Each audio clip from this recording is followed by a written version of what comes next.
Ang dakilang Diyos ang magpala ng kanyang salita, mga minamahal. Ito po ang ating pag-aaralan. Vow. How is it important? Vow, how is it important?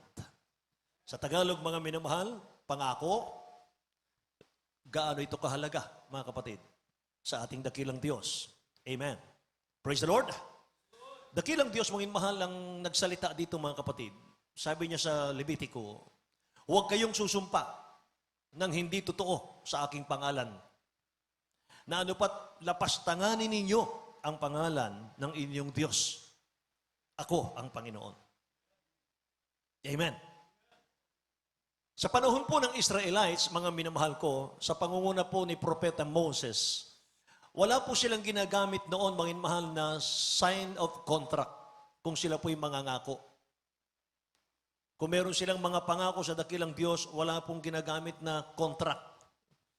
Mga mahal, a person's word or palabra de honor was as binding as a signature po, mga kapatid. Yun lamang po yung kanilang pinangahawakan, yung palabra de honor. Amen. Praise the Lord. Yung meron silang isang salita, mga kapatid. Ni-remind po ni Moses ang Israelita, mga minamahal, patungkol po sa mga vow. Patungkol po sa mga vow nila sa dakilang Diyos na dapat itong ingatan, dapat nila itong tuparin. Mga minamahal, bago tayo magpatuloy, ano ba yung vow? Ano bang ibig sabihin ng vow? Ang ibig sabihin nun, commitment. Pangako sa dakilang Diyos. A covenant. Yan ang ibig sabihin ng vow. Yung covenant, yun po yung tipan. Yun po yung kasunduan between me and my God, between you and your God. Amen. Mula nung tanggapin natin ang dakilang Diyos bilang sariling tagapagligtas, nakipagkasundo ka na. Nakipagtipan ka na sa mahal na Panginoon. At yun po ay hindi mo na pwedeng bawiin. Mahal, kapag binigay mo na ang buhay mo sa dakilang Diyos, hindi mo na pag-aariyan. Hindi mo na pwedeng bawiin yan, mahal. Sapagkat kapag binawi mo yan, sasalutin ang buhay natin. Meaning, kapag tayo po ito malikod sa ating paglilingkod sa mahal na Panginoon, talikuran natin yung mga pangako natin sa mahal na Panginoon, hindi na magiging maayos ang ating pong buhay. Amen ba? Praise God. Mga minamahal. Kaya sabi ng ating pinag-aaralan, mga minamahal, breaking a vow meant a broken trust and a broken relationship. Yung Kristiyanong sumisira sa covenant, mga minamahal, ang Kristiyanong sumisira sa covenant niya, mga kapatid ko, sa ating dakilang Diyos, sa kasunduan niya sa ating mahal na Panginoon, sumisira po yan ng tiwala at relasyon niya sa dakilang Diyos natin. Amen?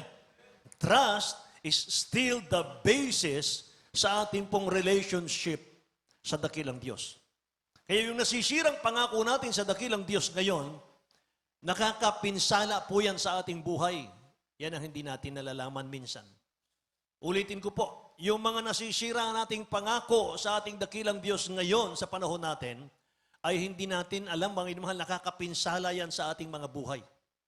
Kaya yung totoong Kristiyano po, yung totoong anak ng Diyos, Kristiyano sa puso, sa gawat katotohanan, meron po yung palabra de honor. Amen? Meron niyang isang salita. Marunong siyang tumupad sa kanyang mga sinasabi. Amen ba? Kung ano yung kanyang mga pinangako, tinutupad niya. Praise the Lord. Ayun, mga kapatid. Kaya nga kahit sa ating kapwa-tao, mga minamahal, kahit, halimbawa natin mga kapatid, sa relasyon, mga minamahal.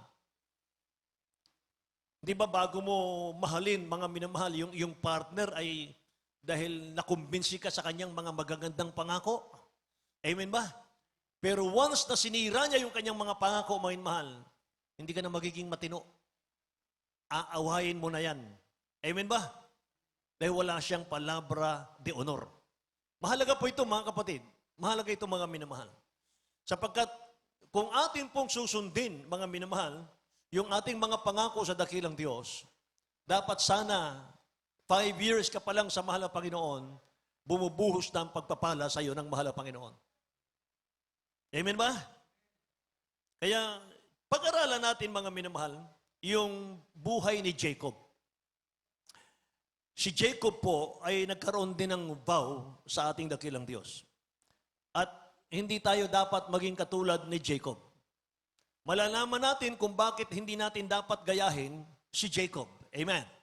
Genesis chapter 28, verse 18 hanggang 22, beloved. Dito po sa aklat ng Genesis, Kapitulo 28, versikulo 18 hanggang 22. At si Jacob ay bumangong maaga sa kinaumagahan, at kinuha ang batong kaniyang inilagay sa ulunan niya, at kaniyang itanayo na pinakaalaala, at kaniyang binuhusan ng langis sa ibabaw. At ang pinangalan niya sa dakong yaon ay Betel. Datapwat ang pangalan ng bayan ng una ay Luz. At si Jacob ay nagpanata at sinabi, kung sasaakin ng Diyos at ako'y iingatan sa daang ito ay aking nilalakaran at ako'y bibigyan ng tinapay na makain at damit na may susuot, na anupat ako'y makabalik na payapa sa bahay ng aking ama at ang Panginoon nga ang magiging aking Diyos. At ang batong ito na aking itinayo na pinakaalaala ay magiging bahay ng Diyos. At sa lahat ng ibigay mo sa akin ay walang pagsalang. Ang ikasampung bahagi ay ibibigay ko sa iyo. Amen. Lahat magsabing praise the Lord, mga kapatid. Si Jacob, siya po ay nasa Bethel nitong time na to. At kasalukuyan, mga minamahal, siya po ay takot na takot sa kanyang kuya, mga kapatid, na si Esau, sa kanyang kapatid, na si Esau, mga minamahal, sapagkat magkasunod silang lumabas, mga kapatid ko, ng kanyang kapatid. Siya po ay natatakot, mga minamahal, dahil si Jacob po ay hindi naging patas. Sa kanilang kultura, mga kapatid, sa panahon na iyon, kung sino po yung panganay, yun po yung may kapangyarihan na mamahala ng kanilang mga ari-arian, mga kapatid. So nagbow po si Jacob sa dakilang Diyos, pero nakalimutan niya yun Nakalimutan niyang sundin yung kanyang pangako. Nagtagal po ng 30 years, mga kapatid. At hindi na po niya, wala na po siyang plano na gawin yung kanyang pangako. Diyos na po ang nagpaalala sa kanya, mga kapatid ko. Pag-aralan po natin yon, mga minamahal. Sundan niyo po ako sa ating pag-aaral. Ano po, mga kapatid? Sabi rito, mga minamahal, si Jacob ay nagpanata na sinasabi, kung sa akin ng Diyos, ako'y iingatan sa daang ito na aking nilalakaran, ako'y bibigyan ng tinapay na makakain at damit na masusuot, na anupat ako'y makabalik na payapa sa bahay ng aking ama, sapagkat, mga minamahal, natatakot nga po siya sapagkat nagtatago siya, mga kapatid, kay Esau. So siya po ay namuhay, mga minamahal, ng 20 years. Hindi pa rin po niya, mga minamahal, sinusunod yung kanyang pangako. At alam niyo, ang dakilang Diyos napakabuti, napakabait niya Mga minamahal, nangangako ka pa lang, pagpapalain ka na niya. Ganon ang mahal na Panginoon Hindi na niya hihintayin na susundin mo yung pangako mo, mga minamahal. Sapagkat may tiwala siya sa iyo. Amen ba?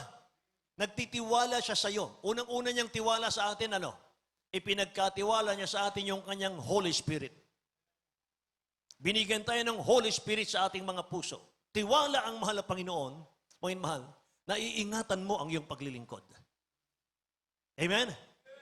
Tiwala ang dakilang Diyos, mga minamahal, na Kanya ka lang. Magpapagamit ka sa Kanya for His glory. Wala nang iba. Amen ba? Ganon katiwala ang ating mahal na Panginoon, mga minamahal. Kaya kahit may mga pagkukulang ka, pinagpapala ka Lahat magsabing praise the Lord, mga kapatid. So, mga minamahal, 20 years po siya, mga kapatid ko, na pinagpala. At pagkatapos po'y lumipat siya ng tirahan, mga minamahal, sa Shechem ng 10 years. So, nag-vow si Jacob sa dakilang Diyos, pero nakalimutan ni Jacob yung kanyang vow for 30 years. Bakit nakalimutan ni Jacob yung kanyang vow sa Diyos? Mga mahal, una, mga kapatid, hindi niya ginawang priority yung kanyang mga pangako sa Diyos. So nangako siya, mga minamahal, pagkatapos ay nakapokus siya, mga kapatid, sa kanyang pagpapala. Hindi niya na naalala yon.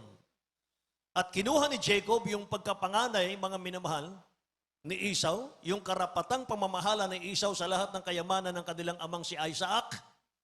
Kaya napuot si Esau, mga minamahal, kay Jacob at plano siyang patayin. Kaya tumatakas po si Jacob kay Esau dahil sa takot, mga minamahal, at sa kanyang takot, nakapagbitaw po siya ng pangako sa Diyos. For Jacob had stolen Esau's blessing from their father Isaac. So nilisan niya yung bahay nila sa Beersheba. Siya po'y nagpunta sa ibang lugar sa Haran, mga kapatid. On the way, tumigil siya sa Bethel at habang iniisip niya, mga minamahal, yung napakalaking problema niya, doon siya nagbitaw ng pangako sa ating dakilang Diyos. Sinusundan niyo po ako? So for the next 20 years, Jacob dwelt in Haran.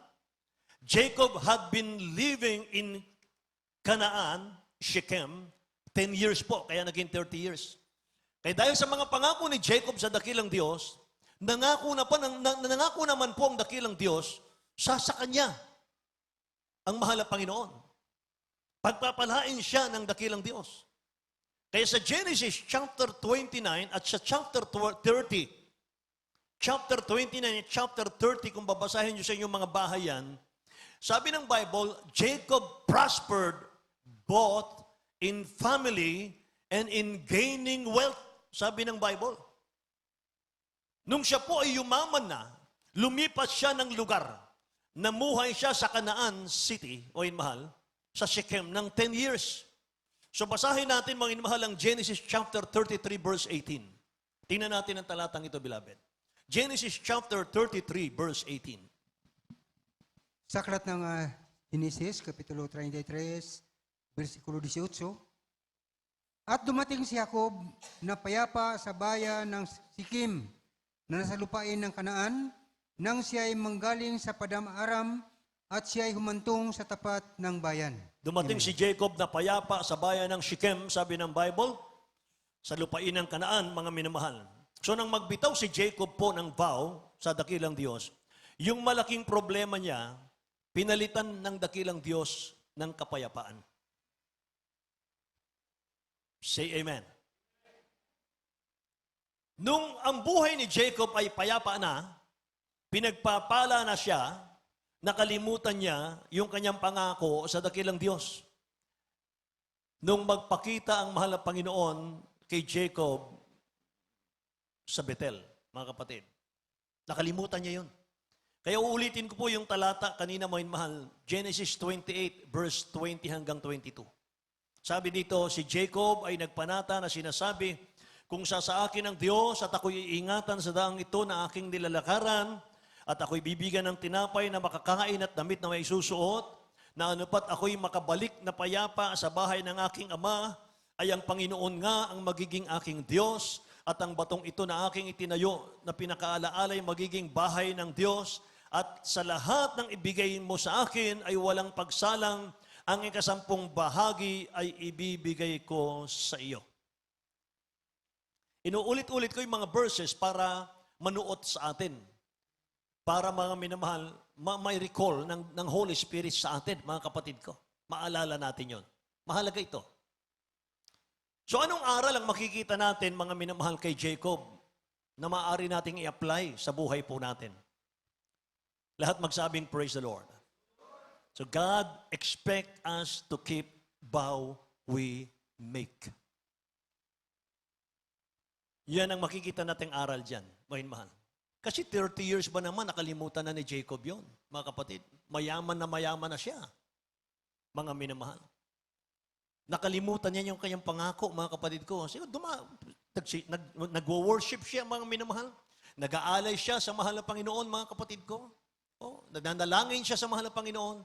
Pero hindi niya namalaya, hindi niya na alam, mga minamahal, na mayroon siyang pangako sa ating dakilang Diyos na buhay, mga kapatid. So, sa ating pong buhay ngayon, mga minamahal, mayroong paalala ang Biblia. Kasi kung tayo po'y dumadalo, mga minamahal, sumasamba tayo, dapat alalahanin natin, mga minamahal, mahal na Panginoon, bakit ang tagal ng blessing mo sa akin? Bakit, mahal na Panginoon, may mga problema pa rin sa aking paglilingkod sa iyo? Kasi ngayon, mga kapatid ko, hindi na katulad noong panahon ni Jacob. Panahon ni Jacob, mga minamahal, pinaalala ng dakilang Diyos, sabi ng dakilang Diyos, Jacob, back to Bethel. may pangako ka sa akin, tuparin mo sa Bethel. Mga minamahal, sa panahon natin ngayon, hindi po eh.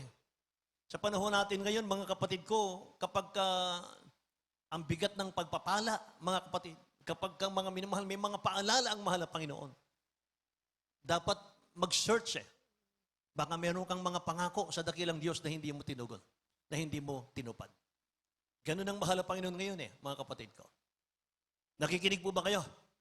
Ecclesiastes chapter 5, verse 2 hanggang 6 po, mga kapatid. Basahin natin. Ecclesiastes chapter 5, verse 2 hanggang 6. Dito po sa aklat ng Ecclesiastes, Kapitulo 5, versikulo 2 hanggang 6. Huwag kang pakabigla ng iyong bibig, at huwag magmadali ang iyong puso sa pagsalita ng anumang bagay sa harap ng Diyos, sapagkat ang Diyos ay nasa langit at ikaw ay nasa lupa. Kaya't pakauntiin mo ang iyong mga salita, sapagkat ang panaginip ay dumarating sa karamihan ng gawain, at ang tinig ng mangmang sa karamihan ng mga salita. Right. Pagka ikaw ay nanata ng panata sa Diyos, huwag kang magliban ng pagtupad, Amen. sapagkat siya'y walang kaligayahan sa mga mangmang. Tuparin mo ang iyong pinanata. Maigi nga ang ikaw ay huwag manata kaysa ikaw ay manata at hindi tumupad. Huwag pabayaan ang iyong bibig na mapagkasalain ang iyong laman, at huwag kang magsabi sa harap ng anghel na isang kamalian. Bakit nga magalit ang Diyos sa iyong tinig at sisirain ang gawa ng iyong mga kamay? Amen. Lahat magsabing praise the Lord, mga minamahal. Meron pong danger dito.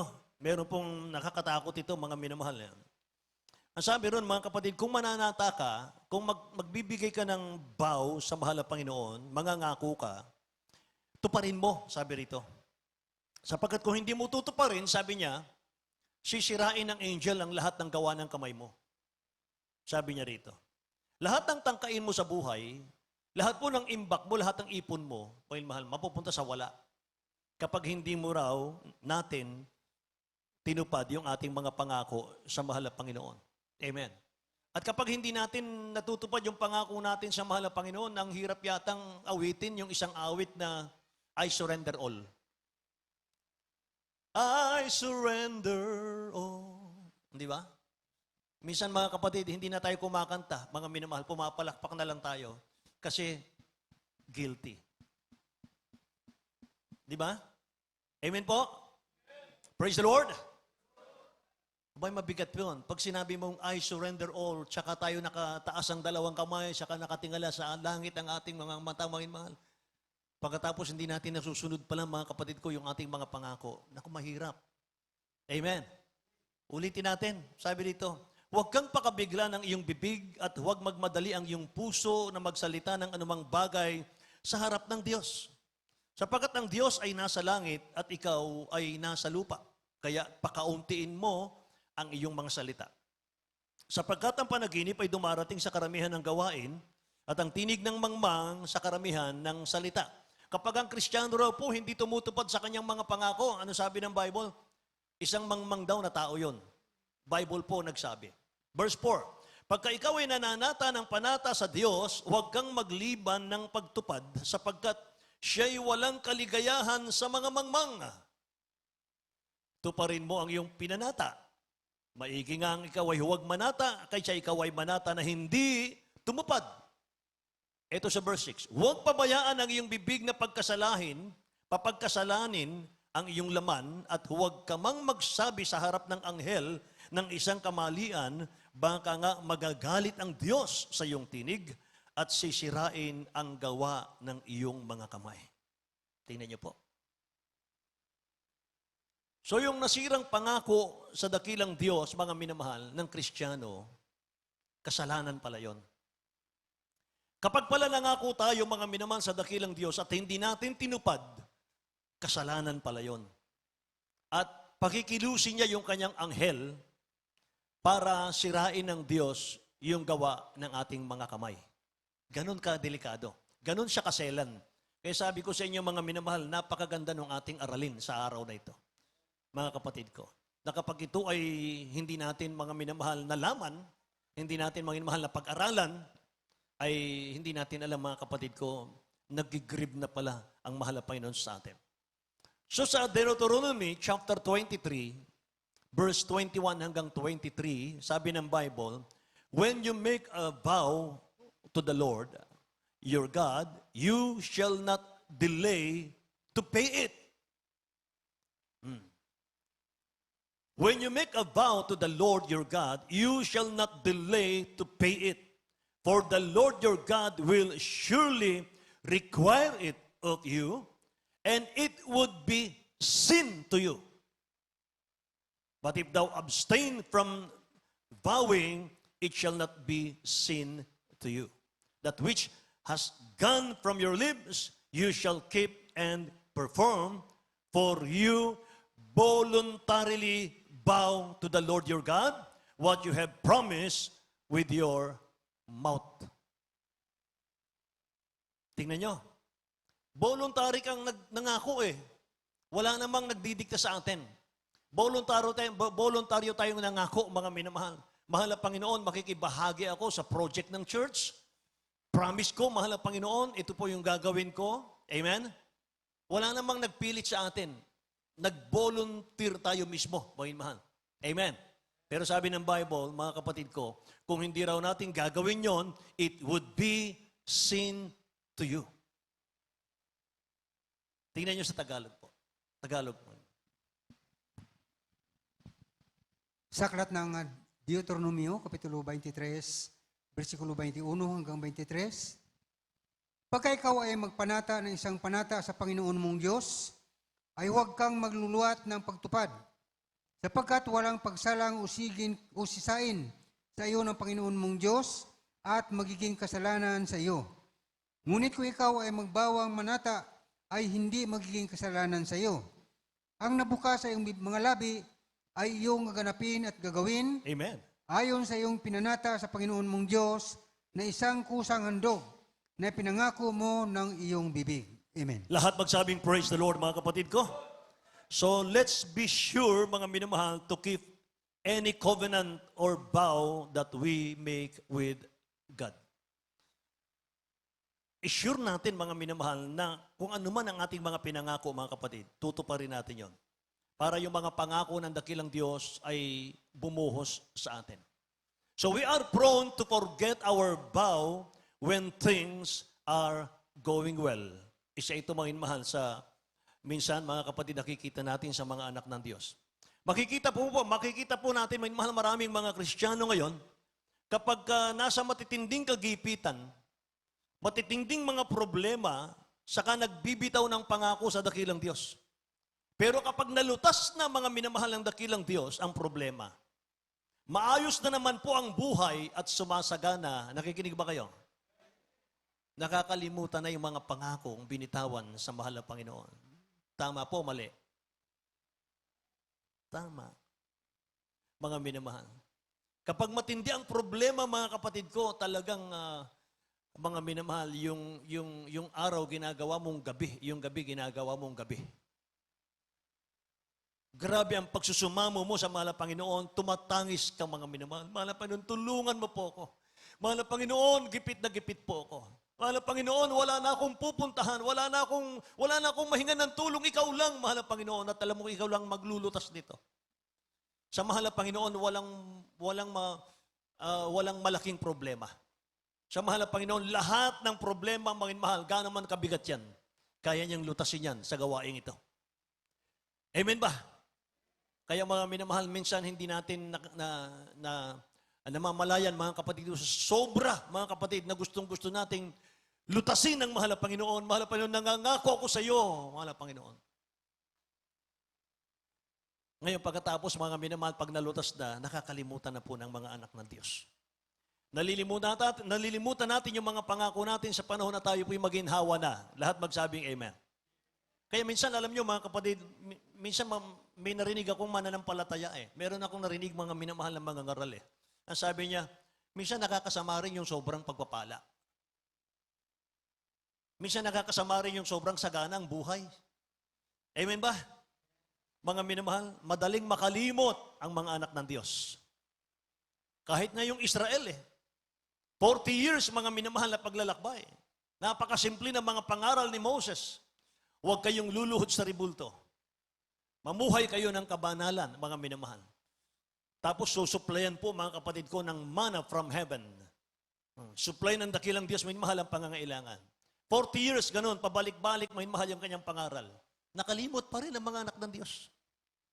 Amen ba? Kaya nga, mga minamahal, huwag kayong mag-absent. Lagi kayong present, may mahal. Kasi kung ngayon, mga kapatid, pag uwi nyo, makalimutan nyo itong araling ito, mga minamahal ko, i-remind sa inyo ng mahal ang Panginoon, pag dalo nyo ng dalo, may mahal. Magre-remind ng Holy Spirit sa atin. Amen ba? Kaya nga, mga minamahal, itinuturo natin dito, mga kapatid, sa dako ng alas asin. Pag nakinig tayo ng Word of God, mga minamahal, ihanda natin yung notebook natin. Isulat natin, mga minamahal, yung bawat aralin natin, mga kapatid. Pag naisulat natin yan, mga minamahal, itago mo yan, treasure mo yan, mga minamahal. Kahit abutin pa ng 10 years, magagamit mo yan. Amen ba? Pwede mong i-share yan, mga minamahal, sa iyong mga apo, sa iyong mga anak, mga kapatid ko. Amen?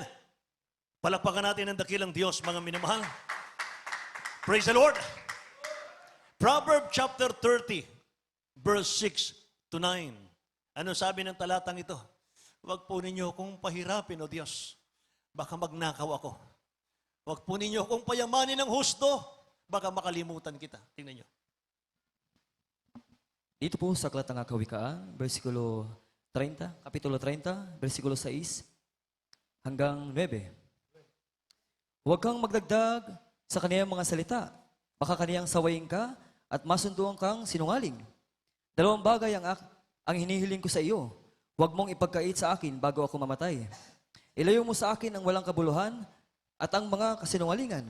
Huwag mo akong bigyan ng kahit kalilitaan o kayamanan man. Pakanin mo ako ng pagkain na kailangan ko. Baka ako'y mabusog at magkaila sa iyo at magsabi, sino ang Panginoon?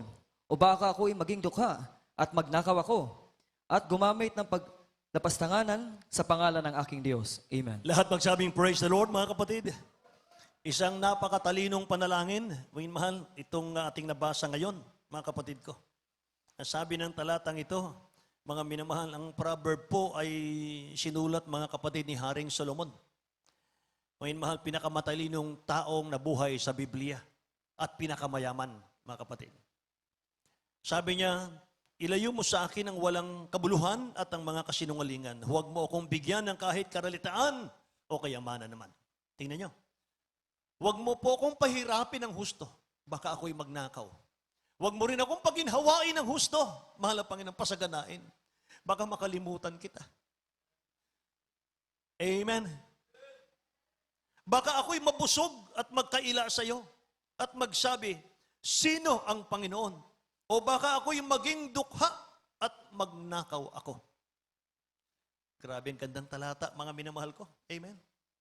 Naalala ko tuloy, mga kapatid, si Brother Ricky Tan. Ayun, mahal. Si Brother Ricky Tan ay kasosyo niya sa kanyang negosyo, yung kanyang kuya, sa hardware. Ayun, mahal. Milyonaryo itong mga kapatid. Pero nung dumating ang time, na sila po'y natambakan ng utang, mga minamahal, milyon-milyon ang kanilang mga utang at 0-0, mga kapatid. Bagsak talaga ang kanilang negosyo. Negative talaga, mga minamahal, negative 0. Yung kuya niya, mga minamahal, tumakbo na sa China. Iniwan siya.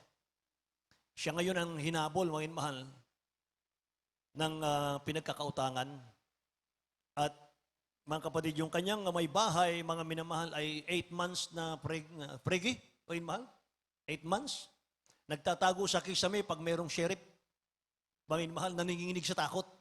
At si Brother Ricky Tan ay bumili na ng shotgun, mga kapatid.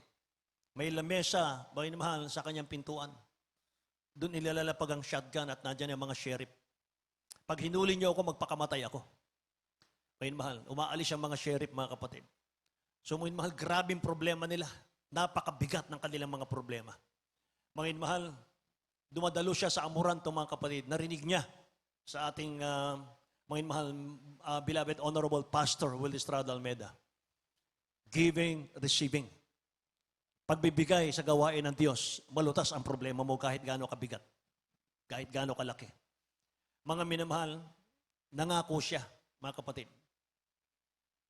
Siya po ay nagbigay ng sasakyan, mahal. Yung amante. nung nagbigay siya ng sasakyan, may mahal, tumawag yung kanyang mga pinagkautangan. Sabi ng pinagkautangan niya, Ricky, naawa kami sa iyo. Pinapatawad ka na namin, wala ka ng utang, huwag ka na magbayad. Purihin ang mahal na Panginoon. Nung makita niya, may mahal, kumilos ang kamay ng Diyos, mga kapatid, sapagkat sinunod niya ang pangaral ng propeta ng Diyos. Mga minamahal, binigay niya ulit yung kanyang FB sa gawain ng Diyos, mga minamahal. 2 na yung kanyang binigay, mga kapatid. Binigay niya ulit, donation, minamahal. Alam niyo, mga kapatid ko, terrible ang mahal ng Panginoon. Tumawag sa kanya yung kanyang kaibigang matalik sa Cebu. Sabi nung kaibigan niyang Chinese sa Cebu, mga minamahal, Ricky, pare, puntahan mo ako sa Cebu ngayon din. Mag-aeroplano ka. Dahil paalis na ako. Pauwi na ako ng China. Dalian mo. Pagdating sa Cebu, may mahal, yung pala sorpresa sa kanya. Iiwanan ng kanyang kaibigang Chinese yung 30 hektaryang palaisdaan. Binigay sa kanya, may mahal. Sa'yo na yan. Aalis na ako, sa'yo na yan. Purihin ang ating mahal na Panginoon. Yung utang niya, magkano? 30 million. 30 million yung utang niya, may mahal. Magpatiwakal na lang siya. Pero mga kapatid ko, nung nakita niya, may mahal, sa gawain ito, totoo pala ang Diyos. Totoo pala ang pangaral ng ating beloved Honorable Pastor Will Estrada Almeida, may mahal. Nalutas ang kanyang mga problema. Nung malutas ang problema niya, may mahal, kapalit ng 30 million utang niya, 30 hektaryang palaisdaan sa Cebu. Praise the Lord! Ngayon, may mahal, hindi pa natatapos doon. Ito na. Medyo nakakalimot ng konti. Meron siyang may utang sa kanya, 1 million. Ang kunat magbayad. Ilang taon na hindi nagbabayad. Nangako siya ngayon. Ito na. Kaya mahal kayong pangako eh. Ito pa rin. Sabi niya, mahal na Panginoon, ako na't magbayad. Gumawa ka ng himala. Magbayad siya sa akin. Promise, hati tayo. Kalahating milyon sa iyo sa gawain, kalahating milyon sa akin. Tinugon siya ng mahal na Panginoon, mahal. Tinugon. Pero, ang tugon, installment. Binayaran muna siya, 500,000 muna. Nung nasa kamay niya yung 500,000, parang nasilaw yata. Nakalimutan yung pangako. Sabi niya, mahal na Panginoon, huli na yung sayo. Akin muna ito. Sa huli na yung sayo. Abay, nagalit ang Diyos. Wednesday service, mga mahal, pagkatapos, umuwi na siya, nakamotor yata siya. Mga mahal, nabunggo ng kotse. Nabundol, mga mahal, ng kotse. Pagdating sa ospital, sabi ng doktor, putulin ang kanyang 2 paa. Nag-iiyak, mga minamahal. Nag-iiyak siya. Tumawag sa beloved honorable pastor natin. Gabing-gabi, mga mahal, pinuntahan sa ospital ng ating beloved parents in the Lord. Pagpasok ng beloved pastor, mga mahal, sa pinto, walang kaabog-abog, mga mahal. Inaabot ni Brother Ricky Tan yung 500,000. Mahal pastor, patawarin ako ng mahal na Panginoon. Bakit? Hindi alam ni mahal pastor eh. Bakit? Kinuwento mo yung mahal. Yun pala. Hindi sumunod sa pangako sa mahal na Panginoon. Ngayon, mahal, kinuha ng beloved pastor natin, pinag-praise siya, mahal na Panginoon, patawarin mo siya. In Jesus' name. Maghimala ka din sa pangalan ni Jesus. Ngayon, mahal, kinabukasan, nagtaka yung doktor. Nakahanda na yung mga lagari, ngayon, mahal, para putulin yung paa niya. Nung siya, pumasok ang doktor, ngayon, mahal, nagtaka sila. Buo na yung mga buto niya, ngayon, mahal. Pinagaling ng dakilang Diyos natin. Glory to God. Hallelujah, hallelujah. Hallelujah. Purihin ang ating mahal na Panginoon. Tinutupad ng dakilang Diyos yung kanyang mga pangako sa atin. Kung tutuparin natin yung ating mga pangako natin sa Kanya. Amen po ba? Si Jacob, nung siya'y pagpalain ng mahal na Panginoon, he had a nice family. He had become extremely wealthy. May mahal. Sabi ng banal na kasulatan, pinagpala siya. Mga minamahal. Pero sa huli, mga kapatid ko, nung siya'y kausapin ng dakilang Diyos, simunod siya agad sa ating mahal na Panginoon. Kaya hindi nawala yung kanyang mga pagpapala. Amen? Praise the Lord. Maraming mga anak ng Diyos, mga minamahal, Sinusunod po ang kalooban ng mahal na Panginoon kapag nasa kahirapan, nasa problema, nasa mga pagsubok. Pero pagdating po ng kaginhawaan ng buhay, minsan maligamgam na lang, mga mahal, ang paglilingkod natin sa dakilang Diyos. Anong dahilan? They forget their commitment to God. Yan ang dahilan. Nakakalimutan natin yung ating mga commitment. Nakakalimutan natin, mga minamahal, yung ating mga covenant sa ating mahal na Panginoon. So God's warning to Israel against forgetfulness, mga minamahal, ito. Deuteronomy chapter 8, verse 11 to 20, mga minamahal. Basahin natin. Deuteronomy chapter 8, verse 11 to 20. Medyo mahaba ito, mga kapatid, pero sundan nyo, mga mahal, napakaganda. Sabi ng talatang ito, mga kapatid, kapag nakapagtayo ka ng maraming bahay, nakapagtayo ka ng maraming mga negosyo, nagtayo ka ng mga ari-arian mo, mga mahal, huwag mong kalilimutan, may Diyos, mga minamahal, na nagbigay niyan. Amen? Praise the Lord, mga mahal. Basahin po natin, beloved. Sa aklat ng Deuteronomio, Kapitulo 8, versikulo 11 hanggang 20. Mag-ingat ka na baka iyong malimutan ang Panginoon mong Diyos, na hindi mo pagtupad ng kanyang mga utos at ng kanyang mga kahatulan at ng kanyang mga palatuntunan na aking inutos sa iyo sa araw na ito. Baka pagka ikaw ay nakakain at nabusog at nakapagtayo ng mabubuting bahay at iyong natahanan at pagka ang iyong mga bakahan at ang iyong mga kawan ay dumami at ng mga pilak ng iyong mga hinto ay dumami at ang lahat ng tinatangkilik mo ay dumami, ay magmataas ang iyong puso at iyong malimutan ang Panginoon mong Diyos na naglabas sa iyo sa lupain ng Ehipto sa bahay ng pagkalipin. Na siyang pampatnubay sa iyo sa malaki at kakilakilabot na ilang 17. na tinatahanan Verse 17.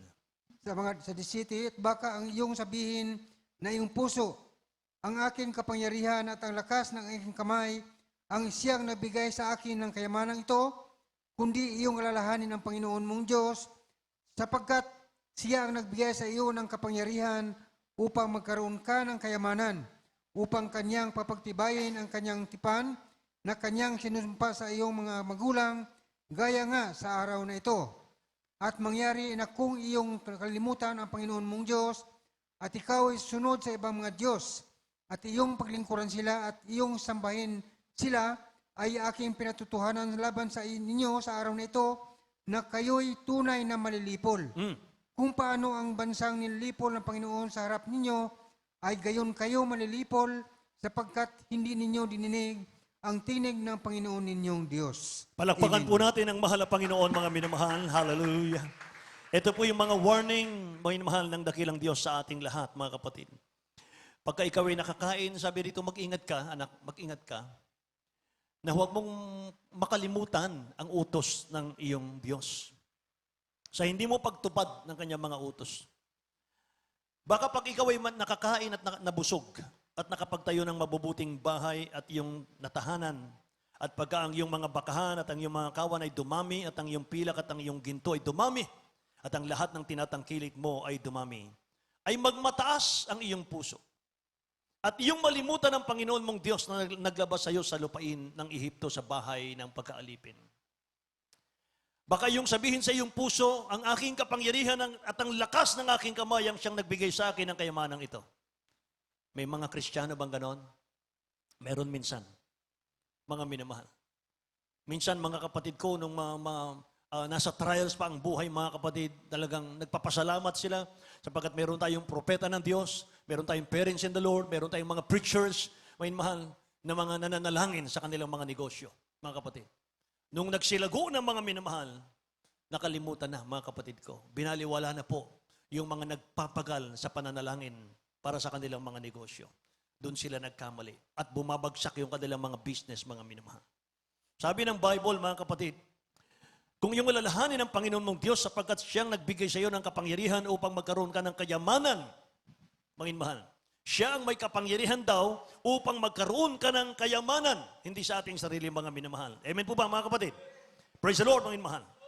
Sabi po ng isang talatang ito, mga minamahal, mangyayari na kung iyong kalilimutan ng Panginoon mong Diyos at ikaw ay susunod sa ibang mga Diyos at iyong paglilingkuran sila at iyong sasambahin sila, ay aking pinatotohanan laban sa inyo sa araw na ito, na kayo'y tunay na malilipol. Hindi pala mga minamahal, pwede yung pinagpala na ako. Hindi na mawala ito. Hindi na maagaw nito. Mga minamahal, hindi na maagaw ito, hindi na mawala sa akin ito. Hindi pala pwede. Mga minamahal. Kung mananatili tayo mga kapatid sa pagsunod sa mahal na Panginoon, mananatili yan. Pero kapag tinigil natin ang katapatan, tinigil natin ang pagbibigay sa gawain ng dakilang Diyos, tinigil natin mga minamahal ko, yung ating mga pangako, hindi na natin tinutupad sa mahal na Panginoon.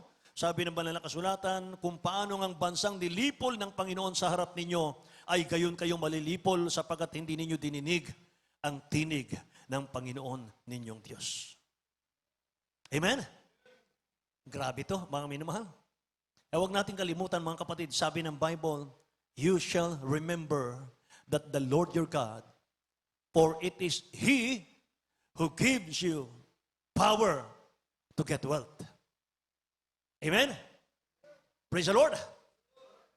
Baka hindi nyo pinapakinggan itong ating aralin, mga mahal, dahil, Brad, kasi nagtatanim lang ako ng kamote. Nagtatanim lang ako sa bukid namin mga mahal. Mas lalo mo nga pakinggan ito, mga mahal, para lalong pagpalain ang buhay natin. Amen ba? Praise the Lord, mga minamahal. Mga kapatid, minsan nakakalimutan natin ang ating mga pangako. Ano bang dahilan? Mga mahal. Minsan sa pag-ibig natin sa sanlibutan. Pag-ibig natin, mga minamahal, sa mga bagay ng sanlibutan. Sabi nga ng Bible, do not love the world or the things in the world, mga minamahal. If any loves the world, the love of the Father is not in him. Amen. Praise the Lord. Huwag nating ibigin ang bagay ng sanlibutan, mga minamahal. Nandito tayo sa sanlibutan, mga kapatid ko. Stranger lang. Tayo po yung mga manlalakbay lang, mga kapatid. Narito tayo dahil meron tayong misyon na gagawin, mga minamahal, to spread out the gospel. Amen? To spread the gospel, mga minamahal, para magligtas ng mga kaluluwa, mga kapatid, dalhin sa paanan ng mahal na Panginoon.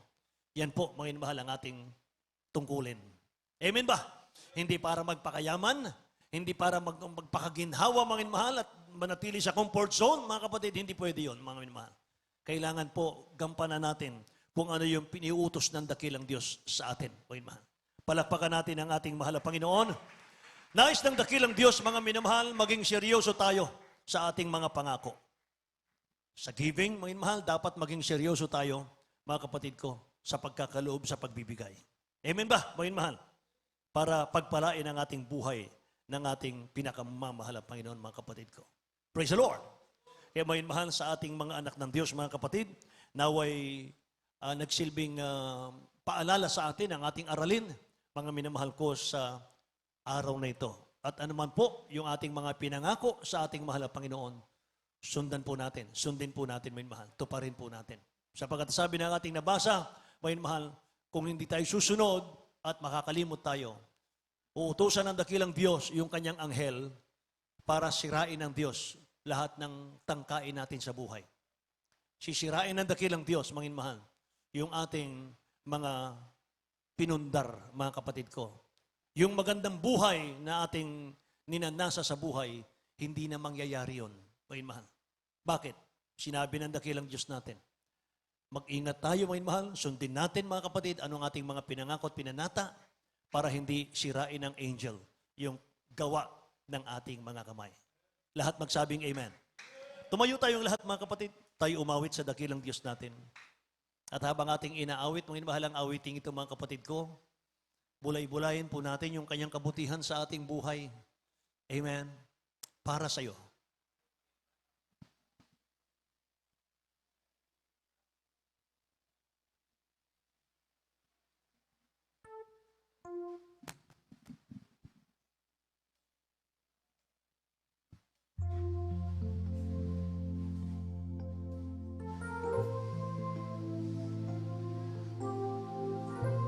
Thank you, Jesus. Thank you, Jesus, Lord. Mula na kay paglingkuran, mga pangarap ko'y tinalikdan, Inuna ko, O Diyos, ang iyong kaharian. Gaano man ang hirap na maranasan, susundin ko pa rin ang iyong kalooban. At kahit na ang aking buhay ay maging isang taos puso ibibigay ang buhay ko para sa iyo. Gamitin mo, Panginoon, sa lahat ng panahon ang buhay ko. Itaas natin ang ating kamay. Kausapin natin ang dakilang Diyos sa awiting ito. Gamitin mo, Panginoon, sa lahat ng panahon. Gamitin mo. Kahit na mayroong hadlang, sa biyaya mo'y mananahan. Ang buhay ko sa iyo lamang inilaan. Gaano man ang hirap na maranasan, susundin ko pa rin ang iyong kalooban. At kahit na ang aking buhay ay maging isang alay, taos puso ibibigay ang buhay ko para sa iyo. Gamitin mo, Panginoon, sa lahat ng panahon ang buhay ko para sa iyo. Gamitin mo, Panginoon, sa lahat ng panahon. Gamitin mo. Purihin ang dakilang Diyos. Manatili kayo, mga inmahal. Manatili ang ating mga singers. Bago natin muling awitin ang awiting ito, makinig kayo, mga inmahal, mga anak ng Diyos. Kapag ating na-fulfill yung ating mga nakalimutang vow sa mahal na Panginoon, there are reward or renew blessings, sabi ng Bible. Kapag tinupad natin ang mga pangako natin sa mahal na Panginoon, i-renew ng dakilang Diyos, mga mahal, ang kanyang pangakong blessing sa atin. When Jacob fulfilled his vow, God appeared to him and renewed the promises that had been made to Abraham and Isaac. Hayaan niyong basahin ko ang huling mga talata bago tayo umawit muli. Genesis 35, verse 9 to 15. At ang Diyos ay nagpakita uli kay Jacob nang siya'y manggaling sa Padan Aram at siya'y pinagpala. At sinabi sa kanya ng Diyos, ang pangalan mo'y Jacob. At ang pangalan mo'y hindi na tatawagin pang Jacob, kundi Israel ang itatawag sa iyo. At tinawag ang kanyang pangalan na Israel. At sinabi sa kanya ng Diyos, ako ang Diyos na makapangyarihan sa lahat. Ikaw ay lumago at dumami, Jacob. Ikaw ay lumago at dumami, Israel. Isang bansa at isang kapisanan ng mga bansa ang magmumula sa iyo. At mga hari ay lalabas sa iyong balakang. At ang lupain ay ibinibigay ko kay Abraham at kay Isaac. Ay ibibigay ko sa iyo, Israel. At sa iyong lahi pagkamatay mo, ibibigay ko ang lupain. At ang Diyos ay napailang lang mula sa tabi niya sa dakong pinakausapan sa kanya. At si Jacob ay nagtayo ng isang batong pinakaalaala sa dakong pinakausapan sa kanya ng Diyos. Haliging bato at binuhusan niya ng isang inuming handog at binuhusan niya ng langis. At tinawag si Jacob na Bethel ang dakong pinakausapan sa kanya ng Panginoon. Sabi ng Diyos na mahal ng Panginoon, Jacob, mula sa araw na ito, tinupad mo ang iyong mga pangako sa akin. Hallelujah.